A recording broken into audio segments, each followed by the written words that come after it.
प्यारे बच्चों नमस्कार। हिंदी की 7वीं की कक्षा में आपका बहुत बहुत स्वागत है। बच्चों, आज मैं आप लोगों को जो पाठ पढ़ाने जा रही हूँ वह आपकी पाठ्यपुस्तक का दूसरा पाठ है। परमात्मा जो करता है अच्छा ही करता है, अर्थात ईश्वर जो भी करते हैं वो हमारे भले के लिए ही करते हैं।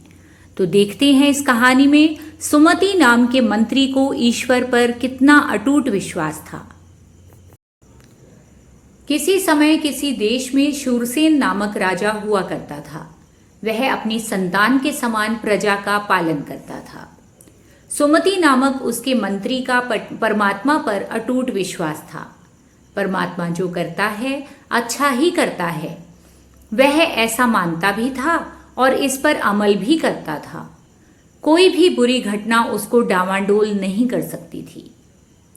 एक बार संयोग से राजा की उंगली में फोड़ा निकल आया। पीड़ा से बेचैन होकर उसने मंत्री को बुला भेजा। मंत्री ने दर्द से बेहाल राजा को भी परमात्मा जो करता है अच्छा ही करता है यही शब्द कहे। बच्चों, राजा का दर्द से बुरा हाल था, लेकिन फिर भी जब उसने मंत्री को बुलाया तो मंत्री ने यही कहा कि परमात्मा जो करता है अच्छा ही करता है। राजा सोचने लगा, यह मंत्री कितना पत्थर दिल है, अर्थात इसके दिल में जरा भी दया नहीं है। इस हालत में भी मुझ पर दया नहीं करता। कुछ समय बाद रोग के बढ़ जाने पर राजा की उंगली गल गई। उसकी उंगली का गला भाग काटना पड़ा। वह अपने जीवन के बारे में निराश हो गया। उसने फिर मंत्री को बुला भेजा। मंत्री ने इस बार भी वही पुराना विश्वास दोहराया। क्रोध से जल भुनकर यानी गुस्से से पागल होकर राजा ने सोचा, अरे यह दुष्ट मंत्री बहुत ही कृतघ्न है। बच्चों, कृतघ्न कहते हैं उस व्यक्ति को जो किए हुए उपकार को न माने। स्वस्थ हो जाने पर मैं अवश्य ही इसको मौत के घाट उतार दूंगा। आखिर राजा रोगहीन हो गया। उसकी उंगली ठीक हो गई और पहले की तरह राज्य का कामकाज करने लगा। एक दिन उसकी शिकार खेलने की इच्छा हुई, जिसके प्रबंध के लिए उसने मंत्री को कहा। बच्चों, पुराने ज़माने में राजाओं का एक शौक हुआ करता था कि वे अपनी थोड़े से राज्य के कर्मचारियों के साथ जंगलों में जाया करते थे और वहां जानवरों का शिकार किया करते थे। मंत्री ने भी स्वामी की आज्ञा अनुसार सभी प्रबंध कर दिए। राजा घोड़े पर सवार होकर मंत्री और बहुत से सेवकों को साथ लेकर जंगल की ओर निकल पड़ा। जब वह घने जंगल में पहुंच गया तो उसने सेवकों को वहां ठहर जाने का आदेश दिया और मंत्री को साथ लेकर भयानक जंगल के बीचों बीच चल पड़ा। घूमते घूमते जब वे एक कुएं के पास से गुजरे, राजा अपने मन में विचार करने लगा, यानी राजा अपने मन ही मन सोचने लगा, इससे अच्छा मौका कहाँ मिलेगा। प्यास का बहाना बनाकर इसे कुएं से जल लाने की आज्ञा देता हूं और ज्यों ही यह जल निकालने के लिए नीचे की ओर झुकेगा, मैं इसे कुएं में गिरा दूंगा। बच्चों, राजा ने ऐसा क्यों सोचा? क्योंकि जब उसकी उंगली कटी होने पर भी मंत्री ने कहा था कि ईश्वर जो करता है अच्छा ही करता है, तो राजा क्रोधित था और वह मंत्री से बदला लेना चाहता था। राजा ने जैसा सोचा था वैसा ही कर दिखाया। मंत्री ने गिरते गिरते भी वही पुराने शब्द दोहराए, परमात्मा जो करता है अच्छा ही करता है।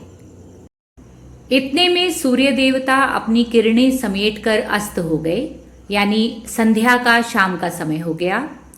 राजा को जंगल से बाहर निकलने का मार्ग यानी रास्ता नहीं सूझ रहा था। जंगली जानवर चारों ओर घूमने शुरू हो गए थे।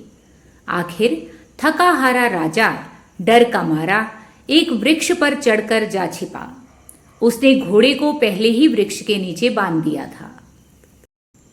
अब रात काफी घनी हो चुकी थी। इतने में किसी दूसरे राजा के सैनिकों का एक बहुत बड़ा दल उस भयानक जंगल में घुस आया।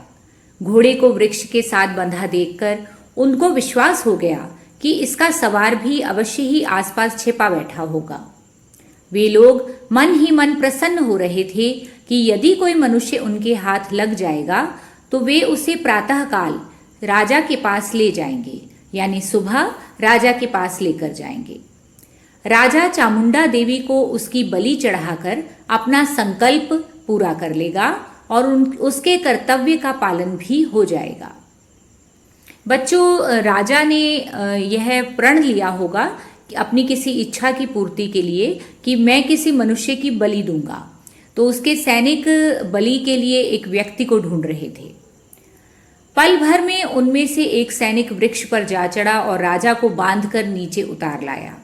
राजा को घोड़े पर बिठाकर वे सभी लोग विजय के गीत गाते हुए अपने देश की ओर चल पड़े और हाथ लगे शिकार को अपने स्वामी की सेवा में यानी दूसरे राजा की सेवा में हाजिर कर दिया। अब बलि देने की तैयारियां शुरू हो गई। बच्चों, बलि देने का अर्थ है किसी को मार देना।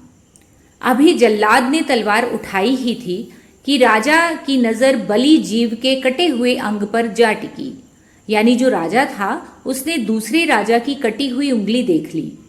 राजा हैरान होकर चिल्ला उठा, अरे पापियों, यह क्या कर डाला? तुम नहीं जानते कि अंगहीन मनुष्य की बलि नहीं दी जाती? तो हटाइए इसे यहां से। फिर क्या था, राजा शूरसेन अपने प्राणों की खैर मनाता हुआ वहां से तत्काल निकल भागा। बच्चों, प्राणों की खैर मनाना एक मुहावरा है जिसका मतलब होता है जान बचाकर भागना। राजधानी लौटते हुए मार्ग में राजा के विचारों ने पलटा खाया। सोचने लगा कि मंत्री के इस विश्वास को कि परमात्मा जो करता है अच्छा ही करता है, मैंने भली भांति परख लिया है। अंगहीन होने के कारण ही मेरी जान बची है। अब मैं शीघ्र ही यानी जल्दी ही अपने नेक दिल मंत्री के पास जाता हूँ। नाहक उसकी हत्या करके मैंने घोर अपराध किया है, यानी बिना मतलब उसकी हत्या करके मैंने पाप किया है। क्या अब वह अब भी जीवित है? चलकर देखता हूँ। कुएं के पास पहुंचकर वह जोर से पुकारने लगा, हे धर्मात्मा बंधुवर, क्या तुम अब भी जिंदा हो? राजा के वचन सुनकर मंत्री ने उत्तर दिया, राजन, मैं कुएं में मृत्यु तुल्य जीवन बिता रहा हूं। बच्चों, मृत्यु तुल्य जीवन बिताने का अर्थ होता है मौत के समान जीवन व्यतीत करना। इच्छा हो तो मुझे निकालिए। राजा ने मंत्री को कुएं से बाहर निकाला। बार बार अपना दोष स्वीकार करते हुए यानी अपनी गलती स्वीकार करते हुए उससे क्षमा मांगी, माफी मांगी। मंत्री ने कहा, महाराज, परमात्मा जो करता है अच्छा ही करता है। मेरा कुएं में गिरना भी एक शुभ लक्षण था, अर्थात एक अच्छी बात थी। अंगहीन होने के कारण आप तो बच जाते, परंतु मुझ भले अच्छे मनुष्य का मौत से छुटकारा पाना संभव न होता, क्योंकि यदि मंत्री राजा के साथ होता तो मंत्री के तो पूरे अंग साबुत थे, तो फिर उसकी बलि चढ़ा दी जाती। इसलिए मानना पड़ता है कि यह सब कुछ परमात्मा ने भलाई के लिए ही किया है। अंत में प्रसन्नता पूर्वक दोनों राजधानी लौट आए, यानी दोनों खुशी खुशी अपने देश की राजधानी में वापस आ गए। तो बच्चों, इस कहानी से हमें यही शिक्षा मिलती है कि परमात्मा जो करता है वो हमारे भले के लिए करता है, हमारी अच्छाई के लिए ही करता है। उम्मीद करती हूँ आज का यह पाठ आपको अच्छी तरह से समझ आ गया होगा। इस पाठ का अभ्यास आप नीचे डिस्क्रिप्शन में पा सकते हैं, और अगर इसी तरह से अपनी कक्षा के और भी वीडियोस देखना चाहते हैं तो मेरे चैनल को सब्सक्राइब और लाइक करना मत भूलिएगा। इसी तरह मन लगाकर पढ़ते रहो और जीवन में आगे बढ़ते रहो। धन्यवाद।